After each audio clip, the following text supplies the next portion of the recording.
A.J. Ellis hobbled by a bad knee much of the year, hit below 200 at 191, and had his best day or night of the season in the first game of the postseason for the Dodgers when he went 4 for 5 yesterday with a homer. Yeah, he had a great night. And you know what? His responsibility of catching both these great pitchers, too, is to work that umpire. And you see him working there right, too. Yeah, he's got to be careful, obviously, as a catcher himself. Doesn't work too hard. He thought the ball was away. He'll file that away when Zach Greinke wants that pitch. I mean, the immediate conversation, he turns around and says, are we going to get that pitch, too? 2-1. There's little doubt that Zach Greinke is the best #2 starter in the major leagues. Certainly nobody better out of that #2 slot. But his opponent tonight, Lance Lynn, is no slouch. 15-10 this year and last, 18-7 in his first full season in 2012. And over that 3-year span, the only National League starters with more victories than Lance Lynn are Adam Wainwright and Clayton Kershaw. That's pretty heavy company. I love the fact that he grinds through games. He keeps you with an opportunity to win, very much like Adam Wainwright does for the Cardinals. In the air to right center field, John Jay is on the run, and back there is Grichuk, and neither one can get it. And A.J. Ellis stays hot. He's at second, thinks about 3, but then slams on the brakes. That little quick conversation that Carpenter and Lynn have is who's going to field this ball, because it's not a forced play at third. It has to be a tag, so make sure they give us an out, you take the out. He squares, pulls back and takes a ball. Last year, Greinke was the Silver Slugger winner among National League pitchers. He hit .328 for the season. He's an athlete, man. In Tom Notes, they talked about the defense. It's interesting how they're shifting around now. They're trying to take away, because A.J. Ellis doesn't run very well. They're trying to go ahead and almost have a wheel play on, effectively, trying to force Greinke to swing the bat. See, he's turning around saying right now, they play like that. You want me to swing? Look where the defense is positioned. The shortstop Peralta's all the way over. You got Carpenter in. They're basically saying, we don't think A.J. Ellis can outrun us. Here they come crashing. He pulls back and he slaps one to right. The drops in front of Jay, or in front of Grichuk for a base hit, and Ellis will stop at third. That is court awareness. We talked about a great athlete, Bob. You said .328.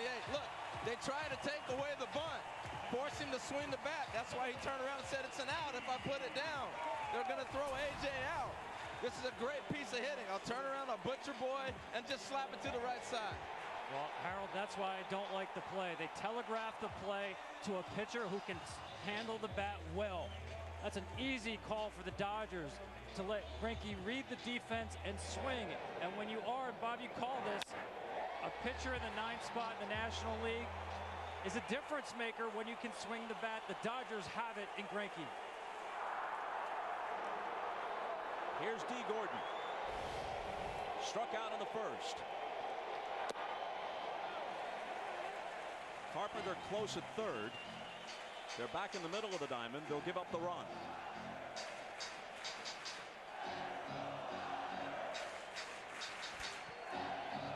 People think we should have the DH all the time. That changes the game. You know, it's a strategy right there. Don't get me started. 2-0. I'll keep dialed into this moment. First and third, no outs. I won't take you down that road yet. The National League game is a more textured and interesting game. End of discussion. Ditto. And you know, you think about a sinker ball pitcher who's got that great two-seamer. D. Gordon grounded into only 3 double plays all year. Well, really, if you're D. Gordon, you want him to put the ball in play. Really, especially he's not going to double him up. That's why he's swinging 2-0. You know, it's interesting, his first time up, Lance Lynn, he doesn't throw a lot of curveballs. He threw 2 to D. Gordon. And we saw Adam Wainwright, of course, he features the curveball. Steady diet of curveballs to D. Gordon. And that seems to be the book that they've come up with. We're going to throw the breaking ball, but if you get him in a situation like this, you got to go with your best pitch. Gordon is 1 for 10 with 4 strikeouts in his career against Lance Lynn. 2-2. Now we might see that breaking ball, Tom, you're talking about, as a chance to put him away with the strikeout. This is one of those situations where being a strikeout pitcher pays off. Now you still set yourself up for a double play with the next hitter to get out of the inning.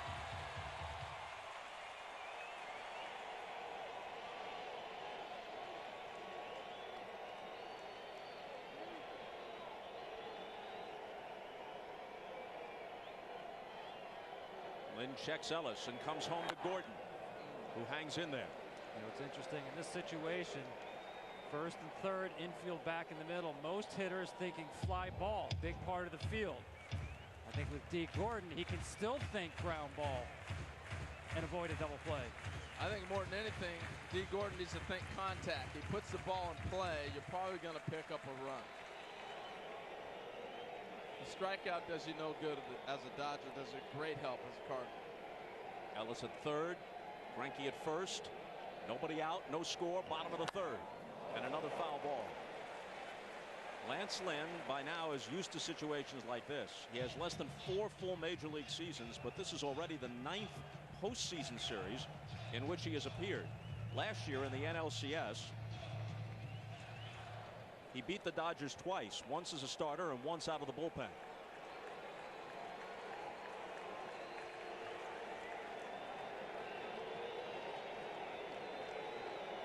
And another 2-2 pitch. A slow roller. The tag, the flip. They got the double play. That's a great play by Colton Wong. There's not a whole lot Greinke can do. If anything, you back up, maybe get into a double play. You don't want to do that with your pitcher and get him running around in the middle of a pickle. So he tries to stop and back it up. Right here, Colton Wong makes a great run. He didn't get it. Look at that. Tagged him with the glove. They might replay this. There should be a call from down in that Dodger dugout. Take a look at this. Oh. And there's Tim Wallach on the phone. Well, and that's never tagged him with the ball. And that's the changes that we have. Here it comes. But that goes back to D. Gordon putting the ball in play. You know, if he puts the ball in play, you're not going to double him up, or at least it's going to be difficult. And you're going to pick up that run. And because he put the ball in play, you pick up the run. So Greinke, who runs pretty well as his second now, with 1 out and a run home in the Dodger third.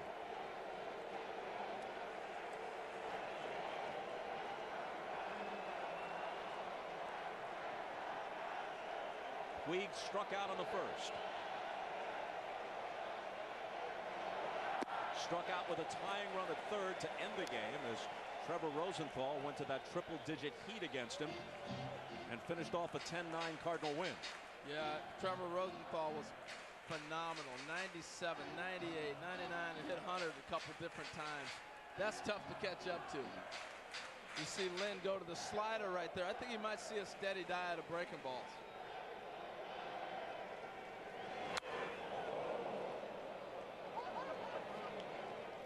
His MO is to attack with that fastball, then back it up with the cutter. Tremendous confidence.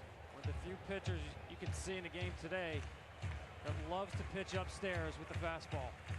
I think he continues to challenge Puig in this situation. He's going to get hurt with fastball. As long as he keeps it above the hands.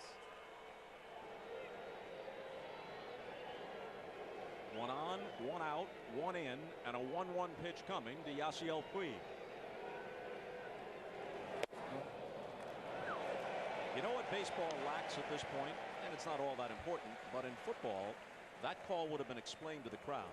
Probably most of them figured it out, but it's not as obvious as some replay reviews, and you would like to see the umpire tell these 50,000 plus exactly what went on. I totally agree. That's the one step that is missing. They've made some great adjustments and great strides this year with replay, but we need to bring that and incorporate it as well. That was his pitch. By that first pitch that he threw early in the game, they busted Puig in. They've got him away from looking in. That's a ball he's got to hit right here. 2-1. You're looking for a fastball. It's right there, center cut. That is the ball that he needed to be swinging at. Because they pounded him away and been in and out on him, they pulled him on a pitch he should have been ready to hit. The 2-2 pitch. There is the 5th strikeout of the night for Lance Lynn. And the second time he's gotten Puig. 2 out An RBI spot for the major's leading RBI man, Adrian Gonzalez, knocked home 116 this year. 7 of the last 8 years he's topped 100, and the one season he didn't, he had 99. Tell you, Bob, we talk about intelligent hitters. He's one of the smartest hitters I've watched in years, because he does a great job of setting up pitchers and also being able to pick out what he wants to hit. Hit the ball right on the nose his first time up, but Jay ran it down in center field. I've always thought one of the tougher calls for a third base coach, in this case Lorenzo Bundy, is when you have a starting pitcher at second base.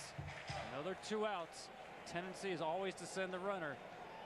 That will make you think twice at a hard hit ball. Colton Wong way back on the outfield grass at second base. Yeah, with Colton Wong out there in the outfield, it really makes it tough on the third base coach, because now by the time he catches that grounder, say it's not hit a one-hop bullet, Greinke's going to be at third, maybe coming around. Do you challenge? Do you hold? Normally that would be easily through the infield and onto the outfield.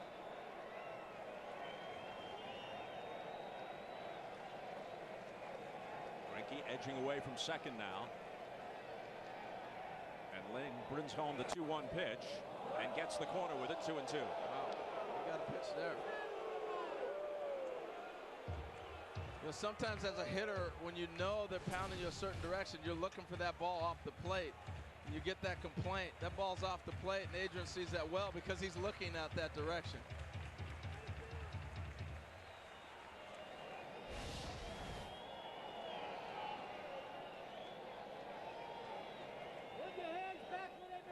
Gonzalez homered off the left-hander Randy Choate yesterday. Choate normally just murder on left-handed hitters. Out of play.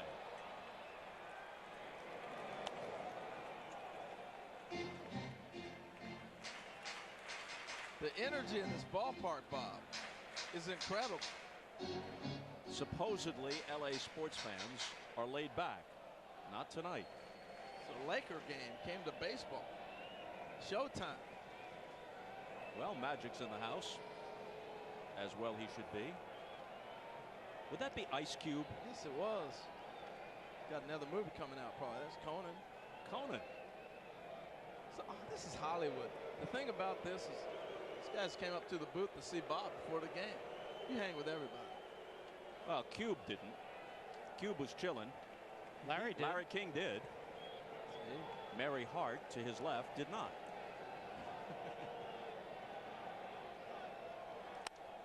Ripped through the middle, a base hit.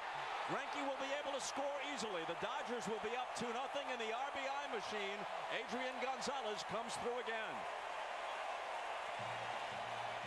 So here's Kemp, who grounded to short his first time up. He missed the NLCS last year with a bad ankle when these two teams hooked up. Riding a hot streak coming into this year's playoffs, he made his presence felt in Game 1 with 3 base hits. Well, he's a difference maker on this team, no doubt. And that was one of the, that is the Matt Kemp, the swing and miss, but the form and the finish is the Matt Kemp that we've come to watch through the years.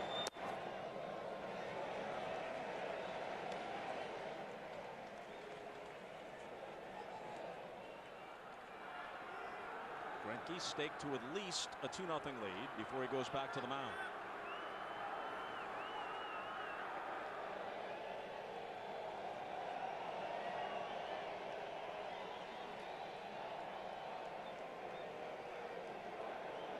Obviously, a lot of teams wanted Zach Greinke on the free agent market 2 years ago. He preferred the National League to play this kind of game. Get on base, swing the bat. Couldn't catch up with the 95-mile-per-hour heat upstairs.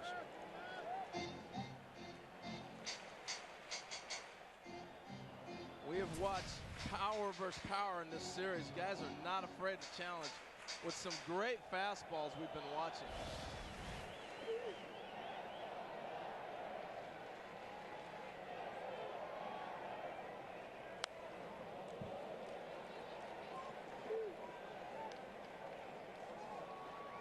Tom, what was that percentage of Lance Lynn with his fastballs? He just reaches back and says, here it is. 79%. And you can see the difference. You know, first time up, he got Kemp on the 2-seamer, attacking him with the 4-seamers. These pitches are out of the zone. But that's where he wants to put it. Entice Kemp into chasing those pitches, and that's why his swing and miss rate on four-seam fastballs much higher than league average. There's a slider here. Shallow right field. Grichuk coming in, and he gets there. So the Dodgers settle for 2 in the third.